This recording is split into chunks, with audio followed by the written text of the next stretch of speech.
chỉ bay vét qua lại khi tu lệ ngay thà tu rong rong tên giờ vain tu sang là chỉ bay cần buộc lệ vét châu bắt thiên in nithar du tak mai min pele hi kan phu reng wang te kan fel wang te kan that bi wang te ani hau lo maya bắt thiên khongai na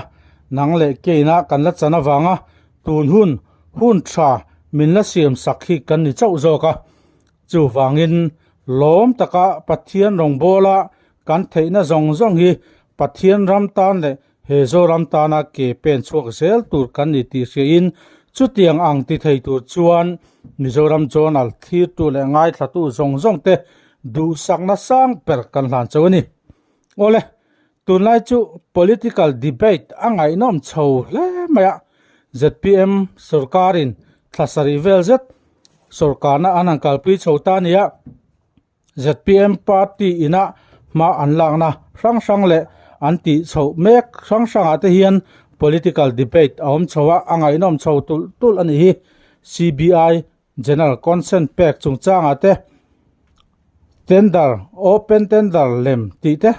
restricted tender lem ti te atam mai tin tunlai phei chuan hei ZPM sarkarina anti thatdeu te zinga mi ni in keina kanan siat ve chu sarkarna thok ai kal la te han phal saklawa ai kal la zong zong te anan suta mani na kal lowa midang ai kal hlo tlem jok thotira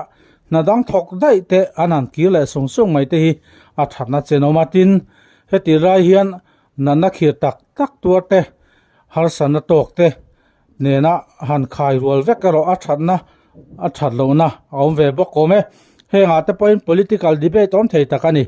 Mizoram politics din mun angai nom chho tol dona debate ngai nom tak awm chho sel turate po i han bei sei ti ang ZPM sarkar hian mi puite nena thil tha tam tak min tiama in than campaign don te po khan sarkar tha mi pui sarkar zoram thazok min tiama ni kha chutiang tur chuan zoram mi puite point kan thlang tinga te na sang takin kan te se lon ani ole tun trum kan video hian ZPM office sa thil thleng kan thlir ho dona advisor to chief minister engineer jinjalala MLA champhai not bial to MLA thu soi hi kanan sop chuaka atop thlenga lungai thlatluan turin kanan som chu ani tuna chon kan main speaker kan somanga engineer ginjalala MLA advisor to chief minister kun mang turin kan some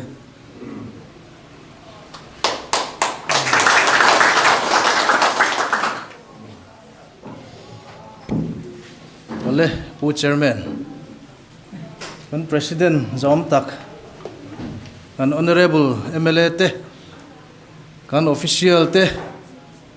party ka thopui du om tak te in zawain chibai ka bu ka cheu hei tu kina ka bial lama tang te po hian mi ron troi om tu nom nin ka hia a khongai in han ding jok mai tewa in tin ti kan wor bo ka tu kin chu ka bial lama tanga mi ron troi om tu lo kal o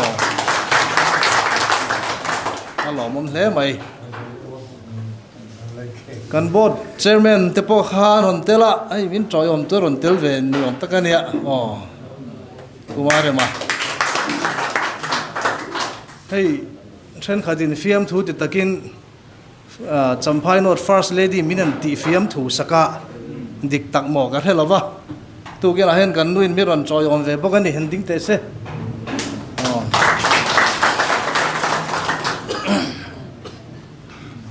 hey ZPM hian sarkar na kan sang ve ta hey alung len thak te ka ti thina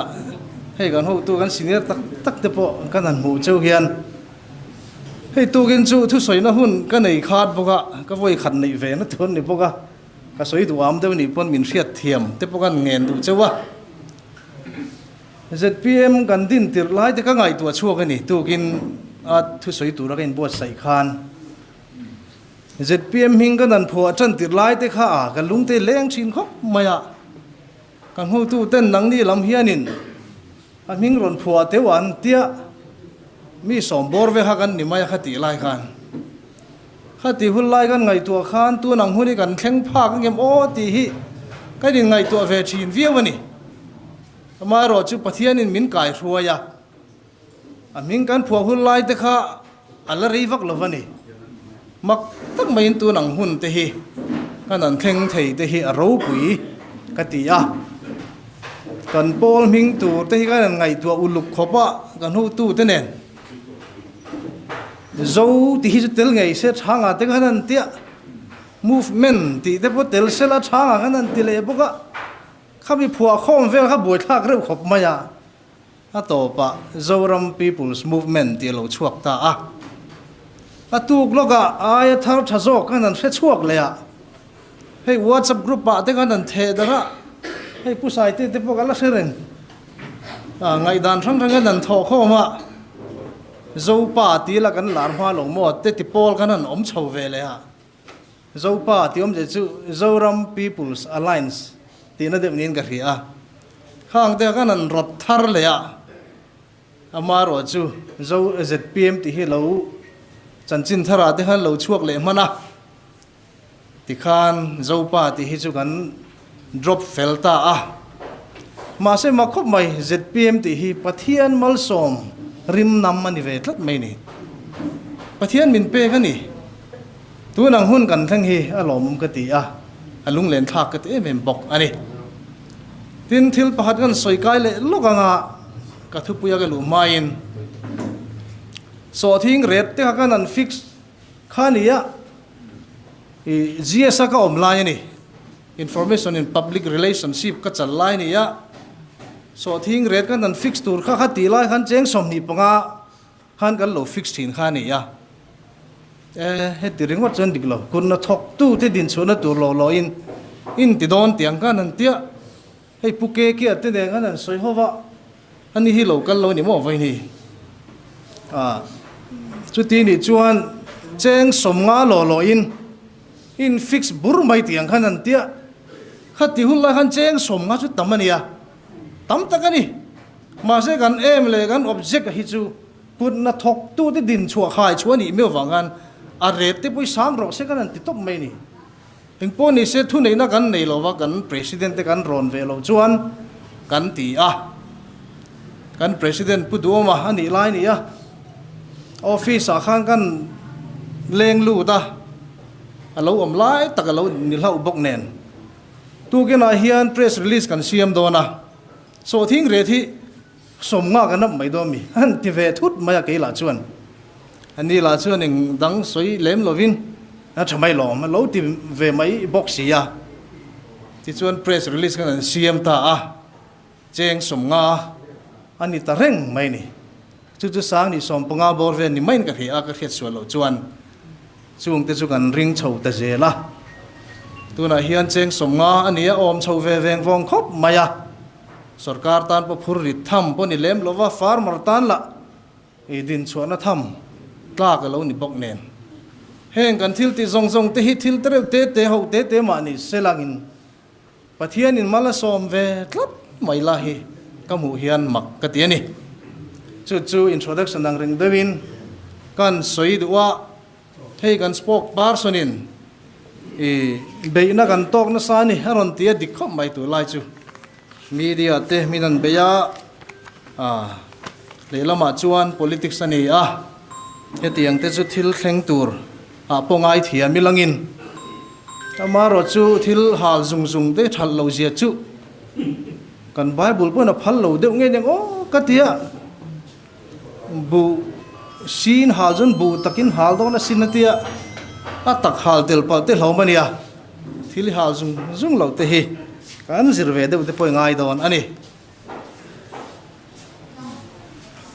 hei nia kan soyang khanin be na hi man ruwa kan man thiam wa chu lem ti lai te kan soi du ani min be tu te hi chin hi che thuma nom thei tlat ani pakhan na chuan min mangai tu an ni ve thei tlat ani ZPM mangai tu Mizoram sarkar thar tha hi din ila ti du pol hian tamem mai na kan rama hian heng ho hian thu dik thil dik tila min du saka min zil ani chu wangin zil na hi kan thre thiam tur ani bok ani Bible chuan zil na hotu te hi engting ti kha mi a atitlat mai tu finga chi ro mi a chu zil su hoda ang che ti chu wangin zil na tam tak hi adikomani ti kan thia ta kan pom nga mangai ni chu chuan min siam tha sela kong dik min zo tir se ti hi tu ge na ka soi du ani amaro chu azong zong chu adik ka ti hau big lovang adik mi lovani tam tak chu min du sak lo tu te min er tu te min ho tu te po an ni ang he ho po hin min bei do na thu dik chuan lamin thu dik tran munat e mangin min bei don ani he mi chung chang ka ngai tua ka ri ro lo lut zok mai pakhadoma pekana kan soi kai lok tiang Yesu khan choi moi na don khan mei chia pakhat khanin a choi moya riak rim tui a chul ani a ke khan a chul ani kha riak rim tui ha kan riat karinga speak nat ti khan ya rim tui ani aman po to mai ni khati hulai khan duli zathuma lei thei ani ti thu kha Bible khan min thil ani duli zathum man ani amaro chu maktak mai khan Juda Iskariot khan alo mu fuwa enga ting heng rim tui lut tuk man to lut tuk te hi duli zathuma hral a mir thei ne la kan pek mai lo le ti in zona siam ta ani amar chu makum mai Bible chuaning tinge ti kan ti chuan ti hian ti mir thei angai tu awanga soi ani lova ama chu ei rumi ani a poisa bom akola achunga mi poisa tangka alak chin wang ani tin a comment ani Bible hian chu wang min soi sel tu te jinga then khat hian min soi sel na hi adik lem lovang ti hi ke chon ka ring khop maya min soi sel tu tam tak jinga hian an ma ani dik lo awang min soi sel tu hian om ve fo don ni na lang ta a heng te ro hi chu kan clear thiam hi chu poimo khawang chu chu ni wangin fing takin kanom tur ani pathianin mal som na min pe a sarkar na min pe a kan fin angai ta ani fim pur takin kan kal tur ani ti lai te kan soi tel du ani hei an soi ta ka chuan thil chalo tak kan chunga alo thleng thei tuna ka soeng khan heng te hi kan phan thiam angai ni ka ti to kha hei kan la li suwa chungchanga hian ngai dan nget dok mai kan neya kan biak pathian ni adikani ti hi karin na pakhat oma ka proof to ni la li suwa hi pathian dik takani ti hi ka proof to a ka proof na san chu hei hi ni sual amang tangkai tlat mai la hi amak ka tilutuk hei achan mihring te chan dam na kal ko ngai hian sual hi atang kai ve tlat Juda Iskariot te hi atira tanga ron in phum ruani anjinga amaro chu an hol mi lo lali su pon hol san lo amaro chu pathian ni na lo lan na chu kha ama sual na hi mihring te chan dam na na mang tang kai thiam tlat la hi amak ka tia hei nge hi pathian dik tak chu ni ti in ke chon ka confirm ani tin kan biak pathian ni dikani ti ka confirm le na dang chu hei hi ni a thi na te hi dam na na mang tang kai thiam tlat hei sa kho dang betu te pathian te kan thria a Mohammed te Muslim Buddha te Shiva te Ram te pon yang chu an ni chon thi vel an thi mol ve to mai ni ma se kan la li so chon thi na hi dam na na mang thiam tlat lai hi kan biak pathian hi adikani kan soi du an chan chu ke ni ho po hian ring tu dik tak kan ni chuan thil thalo te sual te dik lo te hi ring tu te hian kan mang tangkai thiam tur ni chu chu la li suan min zir tir na ani ka soi rei palang ti ka lau dewa soi do ka nga ve dewa hei phun chiar hi kan soi kai le lok tiang kan phun chiar lutuang ti te ka lau ania zoram mi pui te po kan ni ve tho mai ni chena ka soeng khan phun chiar na tha omang mà sẽ alu tục te hi kan in ve na ngai alu tục te hi kan du turan ni lo thil te hi ni chena kan spokesperson seng han nga pe te hi ngai ve ni tu ma perfect kanom lo ram ruai tur hian và na trangin tu ma perfect mi hring hi lo chuk thadon lo he ram ruai tur hian mi perfect lo hi thang tat mai ni pathian ni na mak lo tu cái mà ngày bốc cái perfect lo chăm phai nó biel tur hian mi perfect lo hi men thang này thì cái ni riat sak a chul ani chuwang gan phun na te hi thil thalama gan mang tang ka yang ka do dal lem lo ve a tha ni ama ro chu alu tu khi kan si mangai Israel fa te pon phun chia du tuka eng tinge ti ha pathianin Mosian he na in he na helan ni lo kan he na helan ni so kan ni ati thlat mai ni chuwang in pathianin hel na anit ve thei thlat la hi ke ni mizo fa te hen kan riat thiam a poimo em tu na phi jon WhatsApp te social media te tam to sia pun chianen kan khallu tuk te hi kan si mangai ruling party chung ani mo pon ani mo opposition pon ni se cái chuyện politics mà ni se social media te in nial bur te hi ka thai chin a hian ti lo ka tu mani soi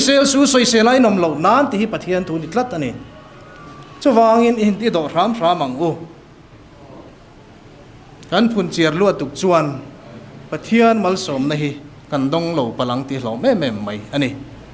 kan lei na thu soi chu hi van bo rok arale mo kan ti ni mai thei he lei na soi chu hi thu pui tlinga ni to pathian thu en ro a chianga ni a lo le ngai don ani mi kan va soi sel te kan an chiat te hi ei ma ne na lo le thin ani van bo rok en re mi lo aral mi lo ani chuwangin heng te hi ring tu den kan fiat thiam mi a poimo em mai ani chuwangin party angin kan kal chawa ruling kan ni a voin hen kan policy kan sarkar thilung chu hi ni a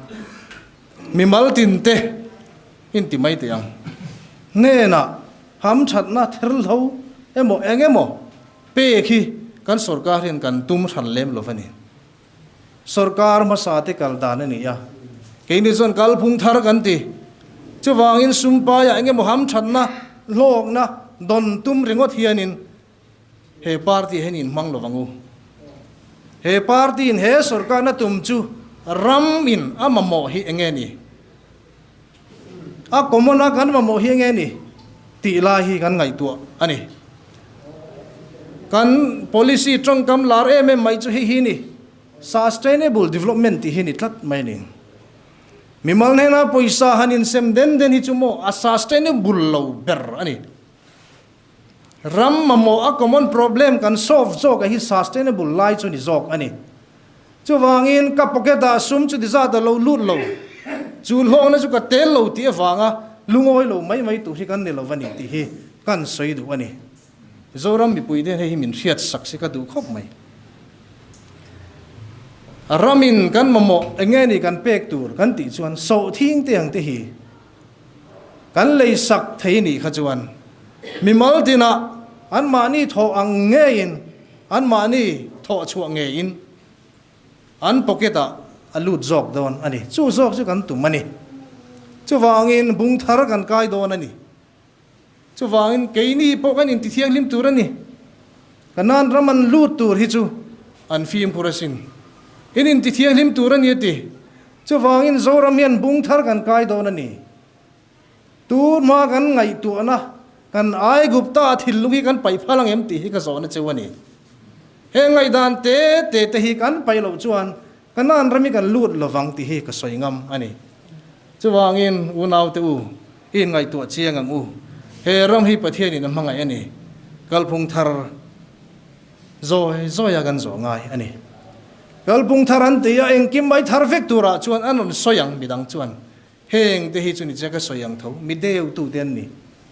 engkim mai vai le khada athar vek thelo ti chu a he chiang tu den ni kha mi hring te po nau se langin kan pianga tian zoi kan thanga voi le khada puitling thutila kan taksan calcium te mamo ang kham hudol lova kan ri rup te po a pui tling tok lovem onianga a fi se lovang kan thi pha mai don ani mana pon nau te thang chak lu tuk mai ka muwa a fi sel mi lovania ha te hanin engkim mai hian in time factor ani ni hun na mamo ani kalphung thar ti pui tling tu zan zoi kalanga chu a fi sel zok a sustainable zok bok ani voi le khata engkim mai ti thar tur min be sei tu te chu an be sei tak lo mi an deu na trong kam mai ani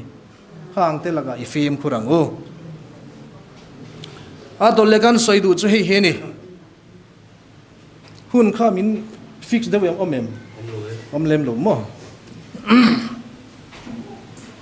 hei tu na hian kan ram chenom te hi buai em maya Burma buaya, Manipur buaya, Bangladesh an buai bogani.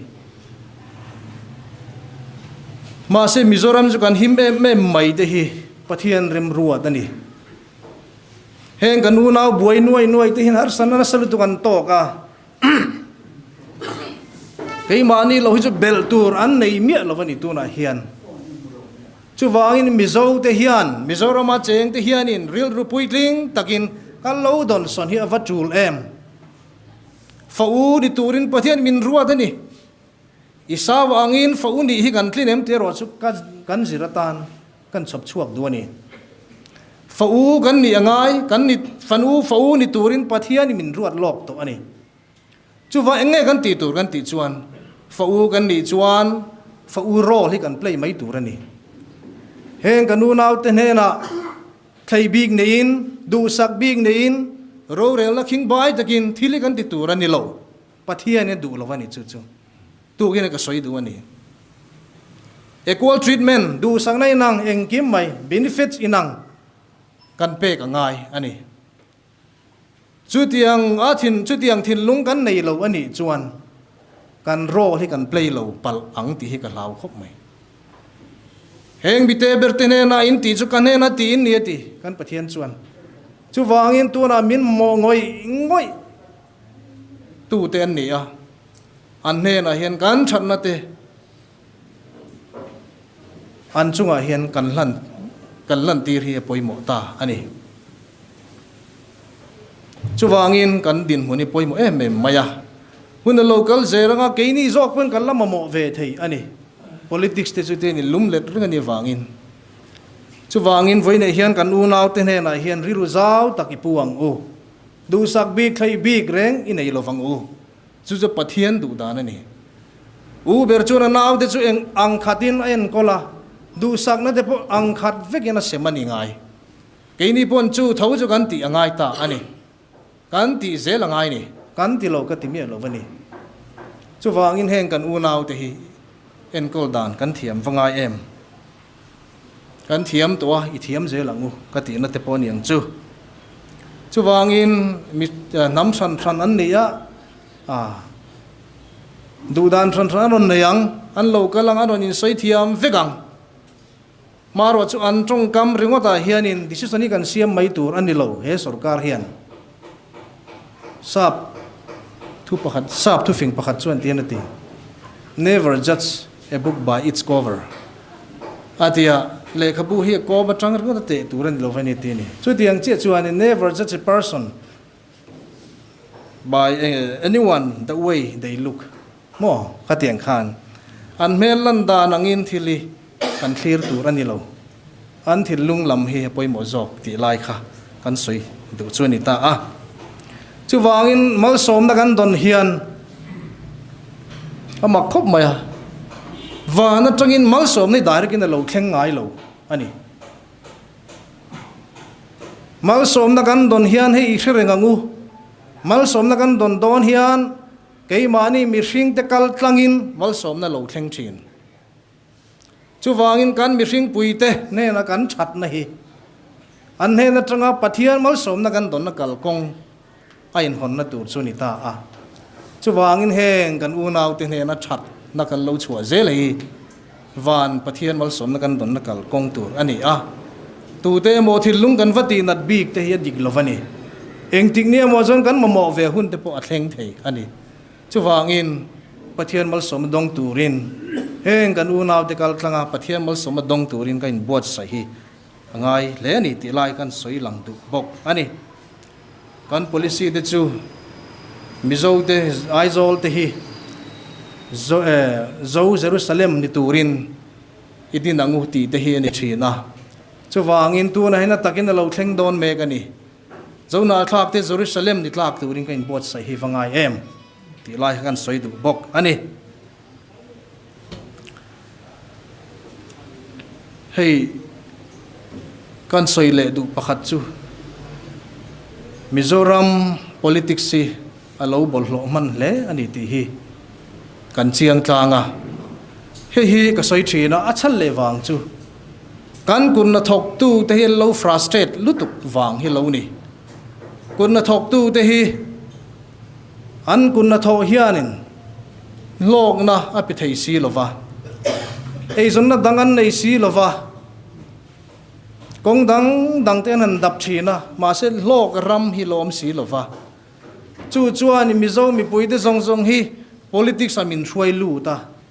politics hi kan survive na turani anga ti in ngai tu nan ron neya tu te po hian politics a base na ron neya chu wangin he politics sai hi le zel an beidon chuan thil danga anei zonna agriculture ani mo industry ani mo service sector emo an lo beidong to sia politics an base ina thar aron neya khata ga lo ti beidon le si khachuan zoram bi pui te hi beidon na khura an lu tak don in langta chu wangin kan mo phur na hi sang he ani keini ZPM te hian chu mo phur na hi challenge a kan la ngam hi tul le ani hei kan soi le du chu hei hi ni a tu na hian bui thak deuh mai oma climate change awangin rua tui tlak dan te po ai nang lova temperature te po nang to lova hei a technical de wan soi tai la khualum vaka ruan sur vaka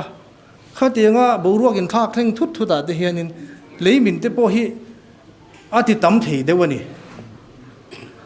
khualum hianin an song te a mo lei hi ruarun su len an puam le khatenga an chet renga wang han lei chuang re la hi leimin te hi tam em maya kong te po ni tho chu wangin tu na tanga rei lo te hian tu na pon ni reng to kan har san na lian ber tur chu leimin kong chia in chim kan ti te tin power supply line ang chi te po rup to mai don ni tui supply ang chi te po kan khol te po hi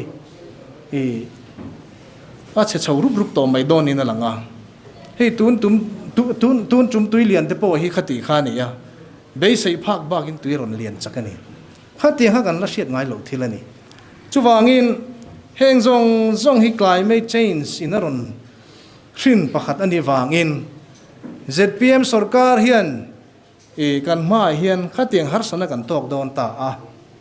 chu wang ni cheka soi in enge ni ham thanna mi mal tina cheng sing ni sing thum kan in sem diet ang chi hi chu kan ti thei don lutuk vak lo ni na lang ani thei kan hriat thiam ngai khop mai ZPM sarkar ina focus tur chu heng thil poimo kan common facilities infrastructure ho hi priority kan pek ngai tlat to mai ni abik takin kong te leilon siam te tui lam te electric lam te hi helama hian in climate change awangin investment in asata kan ti angai don ani chu ni wangin party mi le sa te le worker te pon kan hriat thiam hi angai khop ani ti hi kan soi du bok ani ole chung te chu atlang pui kan soi du te an ni a hei development lam ma kan lo lak ve te po hen soi kai kan du dewa kan rabina mamo ne kan hriat pakhat kan lo boi pui ve char maya kan pu te nen tuna hian helicopter lian chi hi service tir hi kan tum don ani tuna kan helicopter a hian mi engzange paruk pasari venin ka hria swalo chuan ani tiro tuna hian a thei ni chuan mi somni borvel chuang thei tur hi deployed tho tir kan tum don ani tuna hian tender kan ti chuak chep to a central atanga approve kan mu ruala ti chuwa tho na lian ber chi hi ti chuak kan tuma tin tuna kan thona service helicopter service hi au patok lu tukani kum somni panga chuang te ma nin ka hrea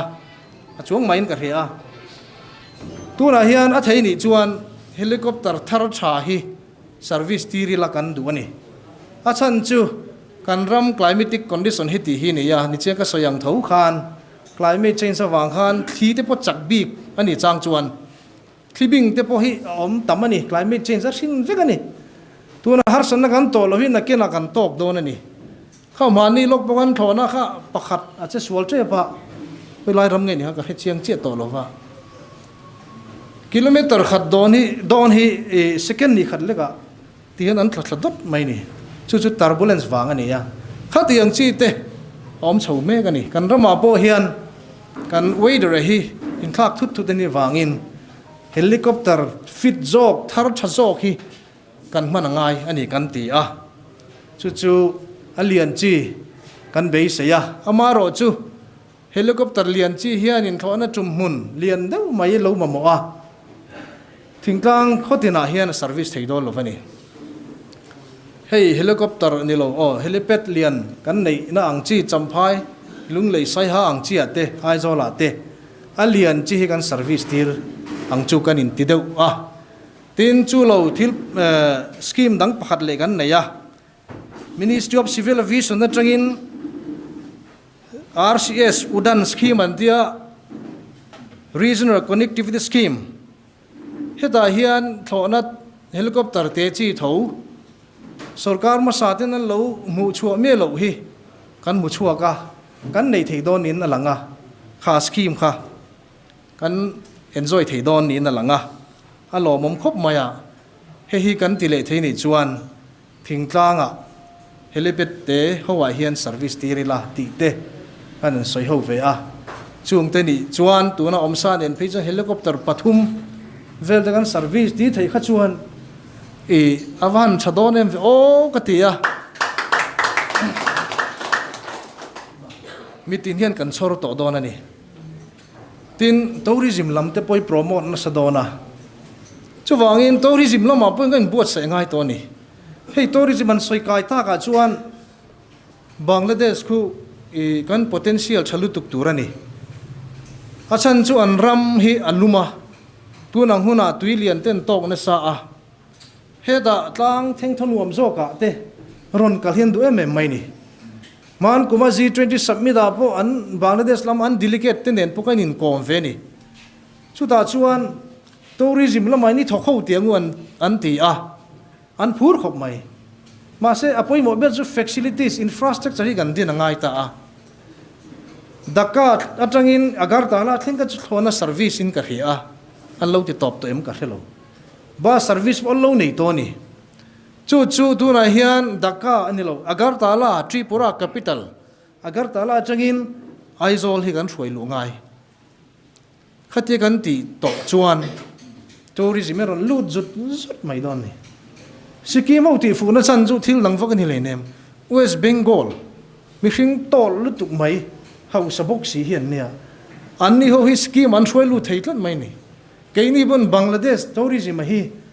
a potential tha em maya hey Bangladesh in hausania chuwangin hemi potential